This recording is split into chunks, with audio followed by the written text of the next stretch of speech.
Today, we are going to be starting something new. This idea emerged from the many conversations that I have with colleagues and friends throughout a given week. And it was my vision to bring you along with some of those conversations. So, this episode, in this series, Beyond the Hill, is really going to be a little bit scripted and a little bit more freeform.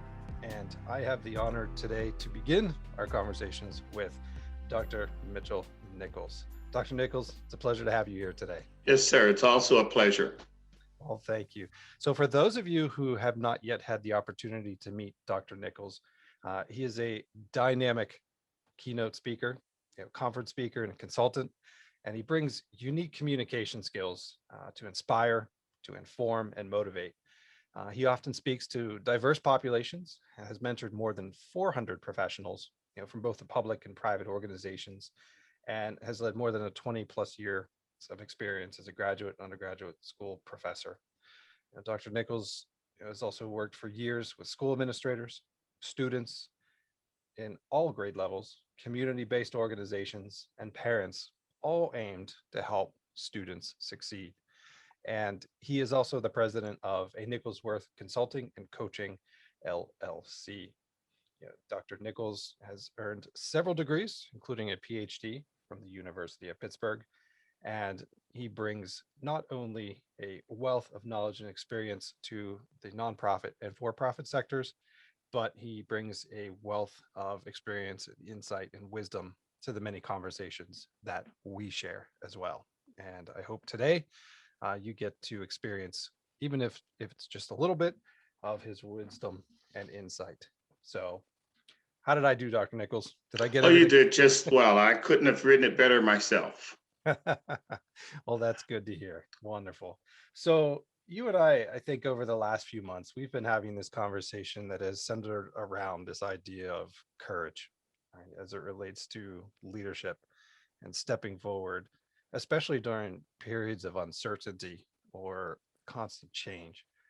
From your experience, how is it that we develop courage as individuals?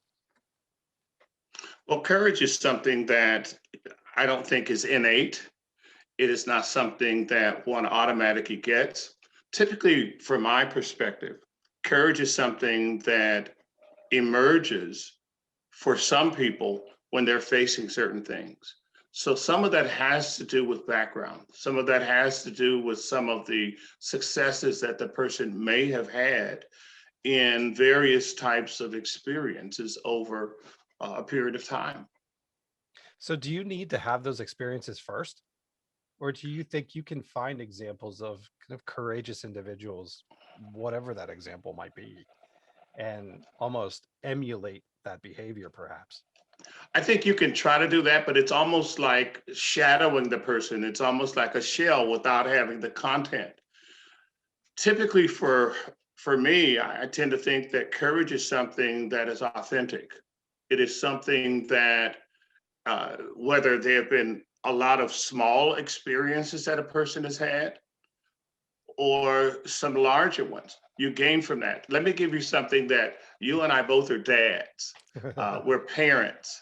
We're in the house. We have had several children. Uh, uh, I needed courage as a dad after the first child was born because although I had read, psychologists over the years as a college student, Eric Erickson, Jean Piaget, and others, I did not have the actual experience of being a father. And I can remember the first time that my wife left me at home with our first child. Boy, was that a scary situation. I mean, really, really scary. And so it becomes important that the experiential part of where we are adds to the level of courage. And again, I just use something that most of us can probably relate. Now, when we had more years, more months in being fathering, I got better relaxed. And then when the second child came, my courage was there. I said, well, I didn't kill the first child and didn't drop her on her head and she didn't do some things that, okay, I had courage. I had something that gave me an impetus to move forward. Yeah, that's such a a really powerful example, right? And it's interesting, like you had said it, the first child, you- you're just scared to death, right? And then, each child, like you said, if you're fortunate to have more, like you said, you do gain a little bit more courage. And it's funny to watch that evolution because as we have had our third child, the things that would scare the heck out of me from the first one to the third one, like you said, are just not there anymore. It's kind of like, yeah, okay, yeah, you're all right. So, but you said something was really interesting to me, and I want you to elaborate a little bit more on this idea of authenticity. Like, why did you choose that word? Because there are certain things that can be pseudo experiences, false, not have all of the substance. We can mimic certain things, but when we're authentic, we're real, we're genuine. We have been through this. I'll give you another quick example. Remember the first time you were behind the wheel of a car learning how to drive? Boy, was that a scary, at least for most of us, scary because we had never done that before. Even though it was a trial run, even though we had a learner's permit, hopefully, it was, but a year later, 2 years later, 3 years later, oh, we got behind the wheel. We had a better sense of who we were. We became more authentic, more genuine as a driver at that point. We had had some experiences that added to our perspective, our worldview, how we saw things, how we did things. And then we had to develop authenticity in a deeper way when we faced inclement weather. I used to, as a young person, find a parking lot that in the wintertime had ice on it. And with nobody else on the parking lot, I wanted to see what the car would do if I slammed on the brakes, if it slid in a particular direction. We can read that from somebody's manual or someone's textbook, but until you walk through those experiences, you're not as authentic as you could possibly be. I really like, I really like that paradigm. Um, and I think what's interesting from my perspective is just as you're describing, you went out and you found that parking lot, right, where you can go out and experience it firsthand. You know, one of the things that I think individuals or even teams and organizations they're so afraid of failure, right? And they're almost a fear of the unknown, or what could happen if I make a mistake, or if we get burned in some way. And how do you create the environment in which you as a team or an organization can go find that parking lot and I think, again, as we relate this, and you referred to it as a paradigm that I gave, uh, I used to have, and I tell this to some of my audiences when I speak. I don't tell it to many of them, but when I realize that an organization, let's say, is about to go through change, or an individual is about to go through change, one of the authors that you and I are aware of, talks about this in the sense of, well, what do you do? John Kotter, Kotter. He has these 8 steps of change. In the first one, and I sometimes never get the audience beyond the first one. The first one is create a sense of urgency. So when we're talking to an organization or to an individual within the organization, we have to lay the foundation somehow that uh, it's okay to fail. It's okay to make mistakes. If you don't, you'll never learn from them. If we were in a space where we had a lot of time, we could talk about some of the known inventors before their invention was ever accepted, patented, so on and so forth. How many times did they fail? So we go back then to, in some cases, the idea of the experiences of the individual, or we look at the vicarious experiences of others. What did people do? And there's a sense of being able to accept the idea. I tell people sometimes in settings, I said, I remember when I had a fear of failure. And they look at me like, you? Yes, because there are certain fears that are not always paralyzing that we need to recognize help us grow, that are healthy kinds of things. So, courage, as you talked about earlier, the idea of how do we get to a particular place of authenticity, and how do we accept the possibility of failure? You do your homework. There was a clothing store in the greater Pittsburgh area and probably other parts of the country some years ago. Now, you're younger than me, you may or may not remember this store, but it was called Sims. And Sims, they said, as part of their slogan, is a store for the educated consumer. Well, there are certain things in life that if we get the education, if we probe them, if we study them, if we read about them, it expands our thinking, our ability to say, well, if I do that, then maybe I'll be able to be successful at that thing also. This reminds me of a really great example in that, I'm thinking along because I always come back to aviation, right? Uh, if as a flight instructor, all right, your job is to teach somebody how to fly, right? And a perfect example is how to teach them to land an aircraft, right?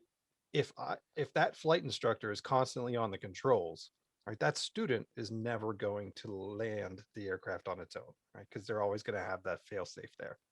So I think, I always think about this when I'm working with teams and organizations. It's that, how can I build an environment in which, yes, I'm still here, but the emphasis is on their learning and their growth and how they can interact with the environment and still experience authentically the reality of what they're facing, whatever that might be. Right. And that's the challenge. I think, you're getting there, and it comes partly through education, but it needs to be supported by those authentic experiences, or else I don't think it's ever going to be effective.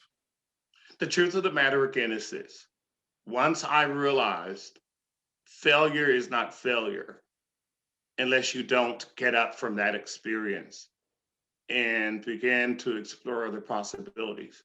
So, and again, I'm a storyteller, whether I'm in the classroom or I'm facilitating a group or giving a keynote speech, doing a retreat for an organization.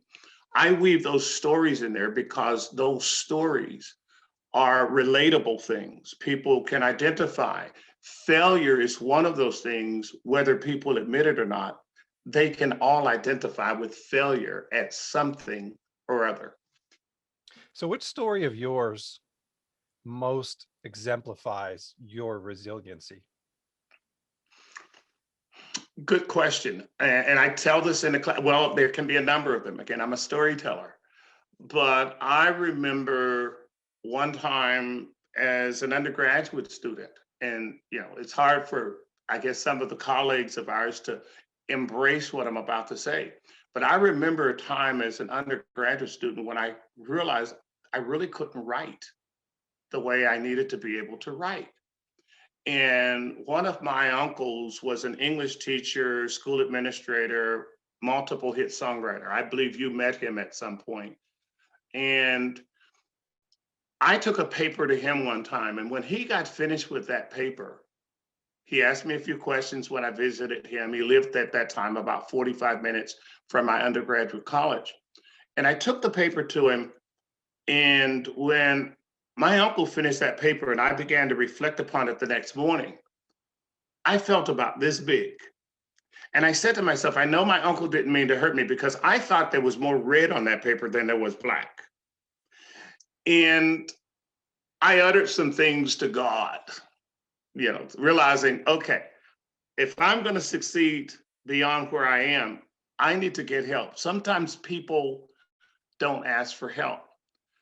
Somewhere in my pursuit, I learned how to take a failure and become, I think, pretty successful at it. I'm a published author, award-winning newspaper columnist some years ago. And so I tell this story, and I'm happy you asked it. I tell this story to my doctoral students, to other people who are wanting to do some things, that it's okay to fail, but just don't stay there. And so I teach people how to take something that was a weakness and turn it into a strength. Writing for me is a gift at this point.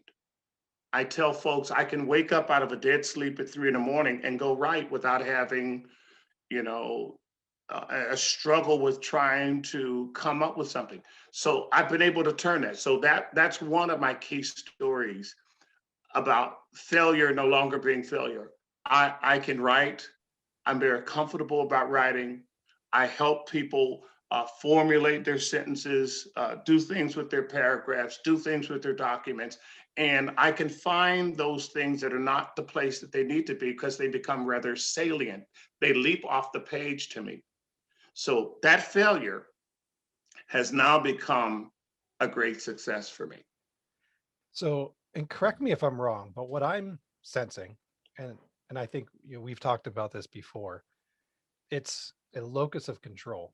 So Yes. you believe somewhere inside that, like you said, regardless of the circumstances, I'm going to succeed. But I believe that in a very pragmatic way. And what I mean by that is I have this unwavering faith that I am going to be successful, but there's going to be challenges or things that I need to work on. Yes. But it's in my control. Like I can do this. I don't see that as much within the younger generations today. And not I just don't see it being illuminated. And I see myself having to work with students to say, listen, you know what, I know things are pretty unstable right now, or it's a long journey. But here's the thing, like you, even if just by focusing on the little things and you have those incremental steps, like you're gonna make progress. And it is within your control to manage that journey. Do you see some of that same elements as well? Here's what I think is absent today in a lot of people's situations that was not so absent years ago. The idea of having role models, the idea of having people with whom we could relate, the conversations that you could have with others. My mother was an educator. At some point when she came out of high school, there was a caption under her picture in the local newspaper. And I remember seeing it, it said genius. Now, those were some tall steps for me to have to climb I to where bet. she was. And I did not always struggle academically. I can remember some things that happened in elementary school that kind of got me off my game.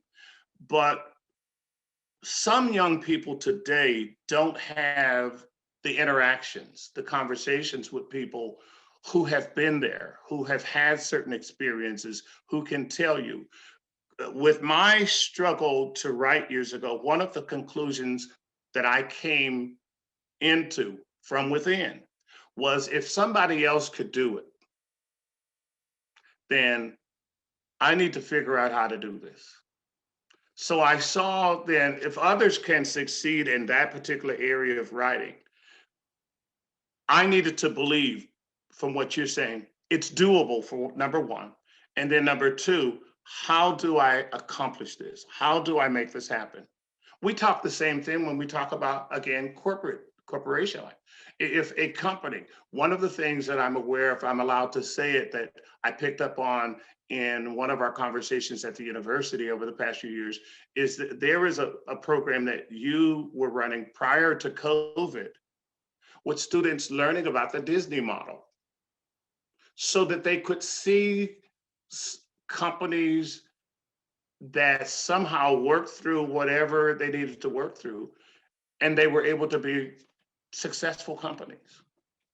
I think the same kinds of things can happen with people. And it doesn't matter, and I'm going to say this because we haven't gone there in our conversation yet. It doesn't matter whether a person is white slash Caucasian or black slash African American or just another person of color. That there are people that I communicate with on both ends of the spectrum that somehow have found ways to take the gifts, talents, abilities, somehow develop enough grit that they're going to make it. That they're somehow, again, I think of a young man from a place called New Kensington who came from a family, single parent home, plenty of siblings, and his middle school teacher said he had to be the brightest kid that she ever taught. Well, what was it that added to this? Now, his siblings were not dummies. I believe all or most of his siblings went to college too. But Myron went to the University of Pennsylvania on scholarship. Or these twins that I saw, the white twins that were Black guys, who grew up in public housing. And how did these two boys growing up in public housing, single parent home, both of which wind up in Yale University and graduated from Yale University? So we look at the examples and we see somehow people have worked through whatever obstacles. And somewhere within them, they said, I think I can do that. I think I can. And if somehow we can connect the young people, I do it in the classroom at the university. I did it at my previous school, did it at the school before that.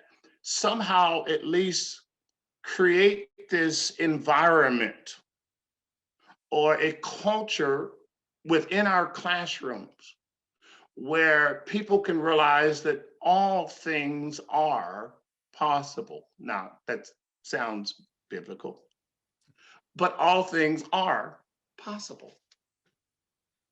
So I guess my question is, how can we do that? And rephrase this, if you think there's a better way to state this, how can we do that regardless of race, gender, sexual preference, identity? How do we do that? Because I think, and again, correct me if I'm wrong, at the end of the day, it's the human experience, right? We're human beings, right? Obviously emerging from different sets of circumstances. So how do we accomplish what you're describing? Well, some of the stuff that I have to deal with, which is part of the reality that I've seen, is not everybody starts at the same baseline. People's experiences are differently, and those things propel them. Even within the white population, there are many kids who grow up in a lower socioeconomic background that don't have access to things. But if we can make them believe that they can do some things. There's a school in Harlem, New York, perhaps in one of the poorest neighborhoods, but in that particular school, kids are excelling. Why? Because somebody told them they could. So if we create this culture or mini culture, regardless of race, we in local parentes, as we used to call it, that when kids are in school, that we are their parent to some degree. Now, it's different with our adult learners who sometimes, until they face certain circumstances, don't change certain behavior patterns.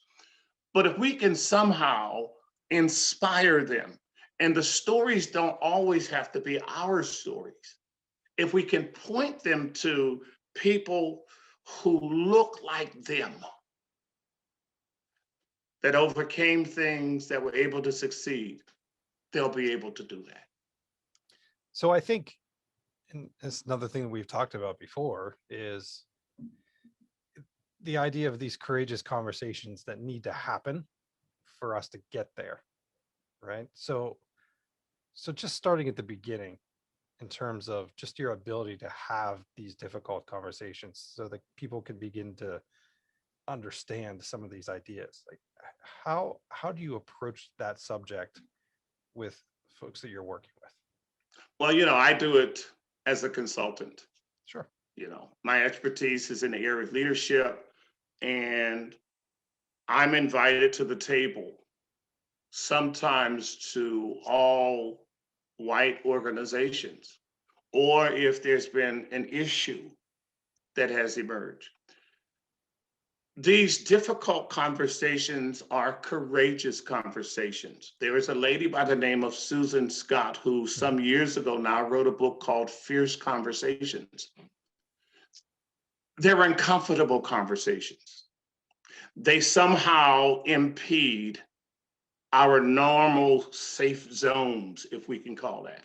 So there are some ways that has to be approached. It's not an easy way, but those conversations, for the sake of the organization, have to take place. I haven't answered your how. But the You idea start though is having like, them, you start yeah, looking at the organization, you start seeing what things are going on in the organization. I'm usually concerned about, is the organization moving in the direction? Does it reflect to some degree, if not the population in that particular community, but the people who are becoming a part of the organization? Then how do we make sure that those people are included in conversations? How do we become inviting and allow those people, and to somehow not be shocked by what people will say to us? I see you want to respond to that, because some things can be shocked and we take it personally. Sometimes we should take it personally, but sometimes it's just a person responding, reacting to the life experiences or what the data shows us is happening in the macro world. And now they have to deal with this. And again, I've dealt with this in school systems, other organizations, including law enforcement. It's what do we do? A potential client that I'm, preparing some things for now is a healthcare facility, and they've had an issue. I won't get into the details of it. I shared with you a little bit of it earlier, and it's not an African American problem at this point. It's an Asian problem. Well, if it's an Asian problem that relates to a difficult conversation that needs to take place, we look at what's going on in the country. We look at the kinds of conversations that people are embracing, that they need to consider what's happening within their particular company. And if, to me, if they're having an Asian problem in that particular healthcare facility, then they are probably having or will have an African American problem or a person of color problem. And so we need to have those conversations, and if need be, inject a sense of history. What's happened to a number of folks, I sit on an advisory committee for another university that's known around the world, at least one of their branches. And I had a conversation one time with the chancellor, and I said to him, when I came on, we talked about diversity. We talked about diversifying your campus. I said, that hasn't happened in several years now. Now, that's a difficult conversation, because I felt like you didn't do what you said you were going to do, or we did not bridge that gap. We didn't do certain things. I said, here you have students who come from all white homes, neighborhood school districts, to now a predominantly white campus. How are we preparing them? So sometimes when we're having these courageous conversations or difficult conversations, questions. I taught philosophy years ago at one of the schools. So I like, to some degree, the Socratic method. I like asking questions so that somebody doesn't feel like I'm in their stuff. I would rather pose a question that can be sometimes a primary question, as Socrates dealt with it, so that then I could get to my secondary question, which is really the question I wanted to ask in the first place. You're finding out stuff about me that you no, didn't this know is in terms of the way I think. no, this is all good because it's scary how like-minded we are. And I think that's the idea, right? I mean, that's just goes back to a good interview, right? You need to open up with the questions that get individuals talking or engaging within that group.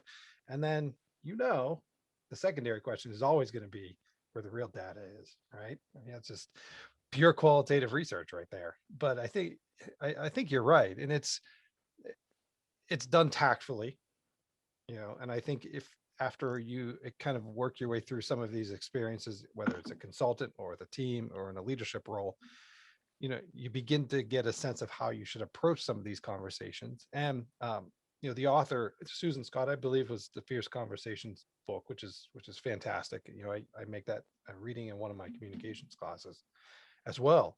But it's inevitably still at the end of the day, for me, it's always interesting, and I think you experience it as well, where you're around the group or you're around the table, and you know either it dawns on them what they're talking about, or you just flat out ask them that follow-up question. Like you said, you're going to get those reactions. right? But here's the thing. For me, if you're not authentically looking at that environment, all right, and having those conversations about what's really taking place and how it's not necessarily aligned with what you are saying you're going to do or what your company's or team is saying that they want to exhibit. I mean, yeah, you have to have those conversations. Yes, they're going to be maybe uncomfortable. Yes, they might not be as productive, the first or second try, but you got to keep going, right? You got to at least start to make some incremental progress, because again, if you let it stay, it's just going to continue to be the norm, right? Or it's just going to become the new status quo. The culture is going to be affected. There's a guy that I'm sure you know about who is professor emeritus now from MIT, Massachusetts Institute of Mhm. Technology, Edgar Schein, Yep, yep. and Big systems guy.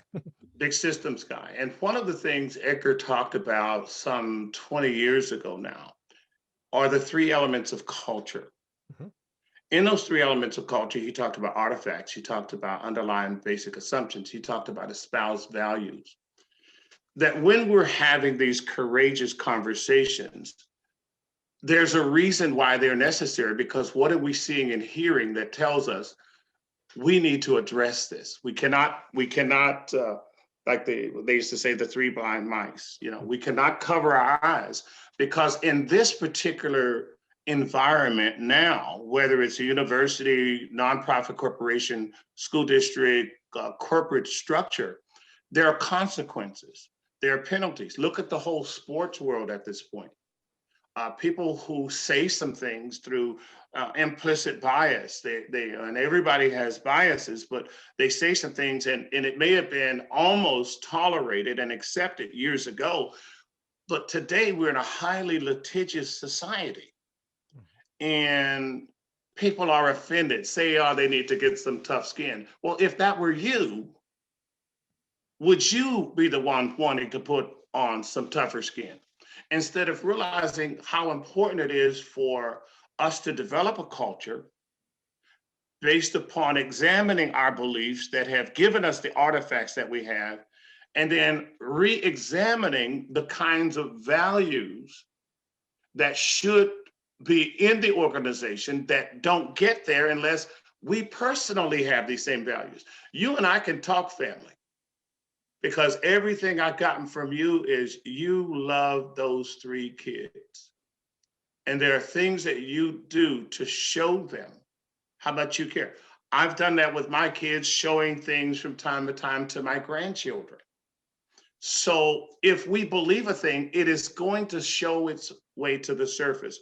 And if it is offensive, if it's making somebody uncomfortable, if it's something that is important to the growth of the organization, then we need to talk about it.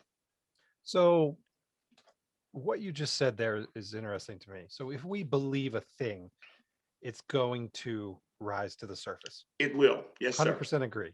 So then organizations that are struggling with, again, diversity, culture, pick the issue, I am willing to bet most likely somewhere it's written in their mission and their values, all right, in terms of what they espouse to be.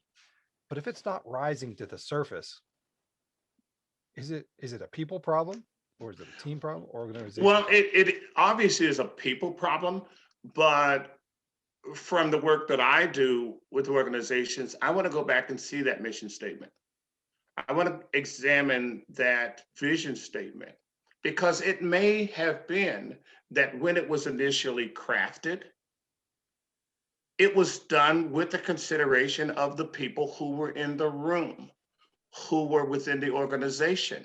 Whereas today, many organizations are facing the need to become more diverse. The statistics will tell you a diverse corporation is a productive corporation. So you can't stay the same and say, this is the way we've always done it. Mhm. Look at our neighborhoods, and I know you live miles from me, but there was a time that some of us were not allowed in certain neighborhoods, or people would do whatever. Quick example. I remember the house that we raised our kids in, which is a few miles from where we currently live in a different county. We found out from the woman from whom we were going to buy the house. It's the biggest house on the block, old, middle class neighborhood in those days. And she told us about the neighbor 2 doors over who was a school teacher in the district where my kids were going to go to school, who went throughout the neighborhood saying, if that Dr. Nickols moves in, your property value is going to go down. And, she went on with the neighbors. Of course, this woman from whom we were buying the house, older, I say very spry woman, when she was then forced with the question by this school teacher, is Dr. Nickols going to be able to afford to pay you what you want in the house? Well, you have to know this woman, and she was in her early 70s back then. And she said, if Dr. Nickols can't get the mortgage, I'll mortgage it myself. See, unless people within organizations, within communities, are willing to become change agents, willing to have this conversation, then change never happens within the organization. We moved in that neighborhood, that school teacher moved out and up around the corner somewhere, had an issue with her at one point with one of my kids, where she falsely accused one of my kids. I went to the school and it was proven, but that was what was in that school teacher, who probably was very competent about what she was doing. There are many stories out there like that, but the neighborhood did not change greatly. We have this thing, and I'm sure you've heard of it, the in group and the out group. Well, if the in group is indeed the dominant group, at some point, when are we going to let anybody else in the circle?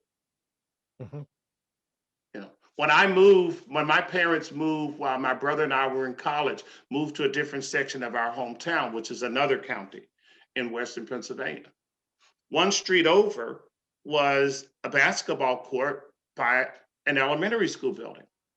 Some Black kids came from another part of town. All they wanted to do is play ball against the kids in this other section of town. Now, I'm not a great ball player. I understand basketball. And I stood on the sidelines as the Black kids say, hey, we would like to play. And the kids from my new neighborhood would not play with them. And so the Black kids left and went back to their section of town. They weren't trying to fight with anybody. They weren't trying to cause any problem. They just wanted, hey, can we play ball? Let's play some basketball together. The kids in my neighborhood, my now predominantly white neighborhood, would not play ball with them. Can you imagine how puzzled I was? Yeah, and I think I have a little bit of a personal experience with that, having played basketball most of my life, right? So I remember, I grew up in the northern suburbs, Pittsburgh, but I always remember traveling down to, we'll say, Lawrenceville. I used to go down there a lot, right behind Arsenal, right, and play basketball. And I distinctly remember, and again, you can tell me if I'm crazy with this, but I remember stepping onto the court because it would be me, right? A white guy from the North Hills. What are you doing here? Oh, they would say that to you? Or was it a look? Because I want to go somewhere when either people are bold enough to say it, or they're thinking they're subtle enough just to give you a look. It was both. It was both. It was definitely a lot of looks, but every once in a while somebody would comment. But I was fortunate enough to be good enough, and again, I'm not going to get into basketball still here, but I could hold my own on a basketball court. But I mean, it was interesting though. Over time, I became accepted in the group because I would show up there and other places around Pittsburgh. But not saying that I understand or fully experience what you're describing, but like you said, having been in a somewhat similar situation where it was a similar situation that you could identify with, because correct. Here was this whole problem of you never thought you were going to face that. No, but I will readily admit there was a little apprehension because, again, I'm going into an area where everybody doesn't look like me, just like you described. Right. And it was the same thing. Like I would travel with my teammates. For example, I had a teammate who lived out on the West Coast, and we would go down into, downtown Oakland. Right. I mean, just completely You were being courageous. big time. Right. But I was with my friends. All right. We're teammates. We stayed at his house, his family, his neighborhood. We hung out, whatever. He's like, let's go play some ball. All right. And that's where we go. Right. Because we're all together. And like I said, on this team. And, again, it's that same situation where I walk in and it's just like, even when I'm with my friends, right, they still get the look. Right. But you're right. Again, I'm not saying that I've have experienced it to the level that you're describing, but in a small way, I get that though. I was puzzled. I mean, to this day, it left an indelible impression upon me. Mhm. I couldn't get it. I said, well, wait a minute. Those kids who came from the other section of town, they're black and I'm black, and what's going Well, on? what's it But matter? but we lived in the neighborhood. We lived on a 3 lots, the corner of one of the main streets, I would think, in that particular section of town. My mother was a professional. My father worked in a steel mill and great provider. But what happens, the same things that you and I are describing, if we take that and we put it into universities, if we put it into corporate life, that there are some things that are verbal, Mhm. but then other things are nonverbal. And these nonverbal cues are often, people get eye attention with them. Like What are they you can doing? read some people's faces. It's like, what are they doing here? You Or know, who are they? What do they want? But then we transpose that to corporate life. And so things that you and I do and at least talk about is how do we change the systems? Since you identified Edgar Schein as a systems guy, and he has been for many years. Part of our role is how do we change the system? Now, in things that I do, I work on systems within homes. Yeah, there's a project I'm working on. We'll probably work on it some more today. A fatherhood program. How do we get fathers to learn how to not only to be fathers, and how do we get them to be dads? big Yeah, difference. I don't mind being a father, but I love being a dad. I'm a father of two, but I'm a dad to a lot of people, young adults, black and white. I'm a dad. Perhaps something they did. So how do we change these systems? When we talk about authenticity, when we talk about race, when we talk about implicit bias, when we talk about inclusion, when we talk about acceptance, when we talk about courage, how do we, for lack of a better word, level the playing field without people becoming threatened? And historically, there have been times when people have felt threatened and they make sure that they would bar people. We see some of this going on in the government at this point in various states. But changing the system by examining, third time at least I've used the word examining today, by looking closely at what are the rules that are in play, whether they've been articulated or not. How do we reframe some of what has been so that others can be a part of the game? I love the system terminology here. Yes, sir. I do. Yeah. And I think for me, and I think in your part too, if you go back into some of the work that Shine had done, I think Chris Argalis was in there and Peter Senge was in there as well. Yes, A lot of their work starts with the individual, yes. which I think is really where it has to begin, because you're changing, and I think you use this word indirectly, as mental models, our image, what we're seeing, the artifacts, what we're seeing around us. And if we could change just that one person, then we can start to impact other individuals.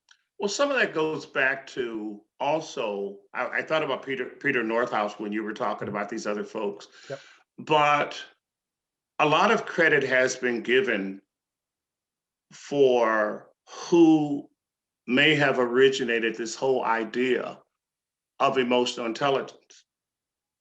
And I sat on a doctoral committee a few years, in the past few years, and the student had language in there as if the one person or several people they were giving credit for the origin or etymology of emotional intelligence. I said, no. And I said, and Daniel Goleman didn't come up with it either. It's like, really? I said, no, go back and do your work. There was a guy, perhaps in the mid 1990s, who was working on a doctoral dissertation, who concocted the term, came up with the term emotional intelligence. He pulls it from uh, social intelligence, he pulls it from Mhm. some other terms that have existed. The reason I bring this up is when we talk about, you mentioned mental model and the need for the individual to be the starting place is with that first of four components of emotional intelligence. We're trying to get people to get in touch with themselves. Mhm. Yeah. Well, identify yourself. What are you about? And because you're not going to change anything. Old guy, pardon me for saying it that way. I shouldn't say that since I'm over 40. Hey, so But am I. a guy named Kurt Lewin, Yep. some of the models of change that exist today are based upon 30, 40, 50 years or so ago of Kurt Lewin when he had three phases, to change. Mhm. You basically unfreeze, you change, and then you refreeze. And we somehow need to apply even those things. How were we thinking? I think if we can find out through conversation how a person is thinking. Without the conversation, we don't know how a person is thinking. And I think, speaking of thinking, you know, you're right. And if you go back and you look at this holistically, perhaps, and maybe this is an overgeneralization, but if we want to change the system, you have to begin with the individual and what they're thinking, what they believe about themselves, because you kind of have to break the existing mental models that they're looking at. And where did those beliefs come from? Oh, it's environment, right? Well, and sometimes the environment is within the home. Sure, Where, absolutely. where, where they grew up, that becomes the first exposure to environment that can impact the way a person not only thinks, but the way they behave. For positive and negative, Yes. right? Yeah. So, and then, as we said, then you can begin to expand outwards, perhaps, right? But I think it's a really important point to re-emphasize is that again, it starts with the individual. It's going to take And courage. It's going to take courage to have that kind of a conversation with yourself. And that's what Susan Scott also talks about. You need to, first of all, have that conversation with yourself. which Talk to yourself. which we aren't always very good at, right? No, Which is why we're here today to have the conversation with, and we keep pushing each other. And I think that's why I like our conversations because we're not afraid to ask the difficult questions and we're not afraid to say, this is what I'm seeing, right? And that you may disagree with what I'm seeing and I may disagree with what you're seeing. But at the end of the day, we're still able to move forward because we're open to seeing each other's perspectives. what I like, Dr. Marvin Hill, is this. If we're able, and I apply this, maybe I shouldn't give you one of my inside tips, but if two people, and you and I don't have any issues with each other, but if you can get two people in the same space or three people or so within the same space to at least express their concerns, their thoughts, the things that they feel impact them. Even if, and this is part of my world, even if change does not happen immediately, I know I've planted a seed. I know that whether the person, because they need time to process it, they need time to think about, is he talking about me? Or have we just moved on to talking about the organization? But there are lots of places these conversations, they're not taking place. And so that's where there is an increase of litigation. If husbands and wives, and I've been married for a very long time, I people like how say, you paused. how could you be married that long to the same person? I said, one, I recognize early in the relationship that she and I are extremely opposite. And we don't think alike. They said, and really, you guys get along? I said, she's my best friend on the planet. They said, well, how if she's that different than you and thinking? Because I, at some point, and I remember when it was, I decided when we were in our little apartment, new apartment building had been built many years ago in that neighborhood. And I remember when I came to this place where I said, you know what, it was a moment of epiphany for me. It was a moment of change in the way my mental model needed to shift, because I'm like, why isn't she getting this? She was probably saying the same thing about me. Why isn't he getting this? I'm going to be who I am.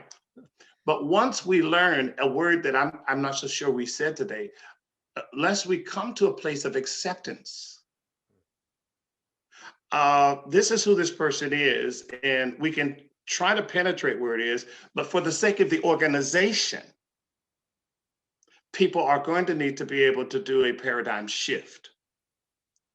And this is where, when we move beyond just the one-on-one kinds of things, and when I talk to organizations about moving their organization to having courageous conversations beyond some things that could make them a part of the litigant pool, how do you don't expose your organization to, its reputation, its credibility, potential civil lawsuits, in some cases, extreme cases, uh, some criminal law. How do we do that? Because we start talking about things and we begin to examine them to the point that we've got to look at the bigger picture. You and I are aware of Jim Collins and BHAC.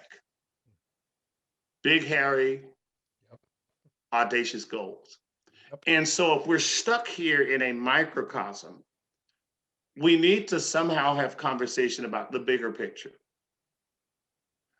And how are others impacted? Or I could go on, with those kinds of things, but there are some larger conversations that need to take place. Yeah, and we're just gonna have to have you come back. So I agree with you 100% in terms of acceptance.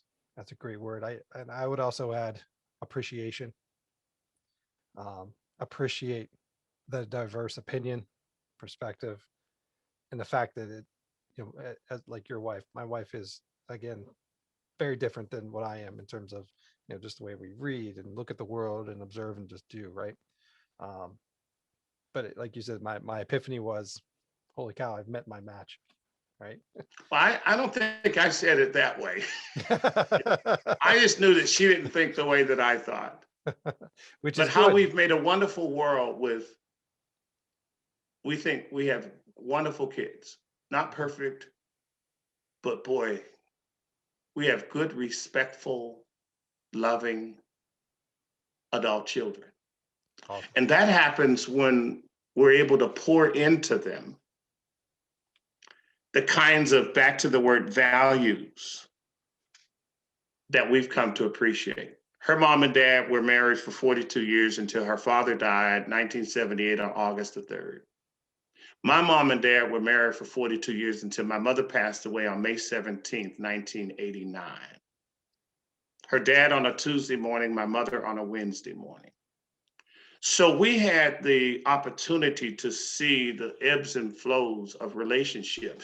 And somehow in universities, other corporate settings, we have to be able to see that, to your point, you don't have to see eye to eye with somebody, but we need to establish the rules in such a way that it's okay if you disagree with me. You're allowed to do that. It's okay. And I think, my closing thought on this is, and the original researcher is escaping me, but he just passed away this past year.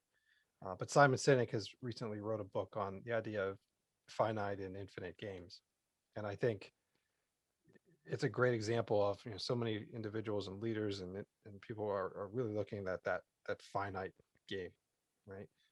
How to win, What do I need to do to succeed for me right now? Where I think another set of individuals, such as yourself, is looking more infinite.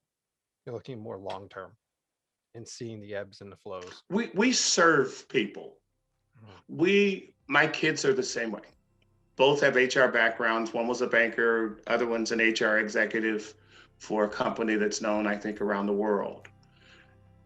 We raise them with the values of being able to relate to people, to have those conversations, regardless of what the other person looks like or where they came from, to be able never to look down on another person, because that could have been you without the sacrifices of your parents. And in our cases, our parents. Absolutely. Dr. Nickols, thank you. I have enjoyed this, sir. It was an honor to have you here today. And like I said, I'm glad you were our first guest on this series because I think you set the bar very high. Oh, okay. So, and we'll certainly have you back. I think Thank you, there's sir. many more things. So, thank you.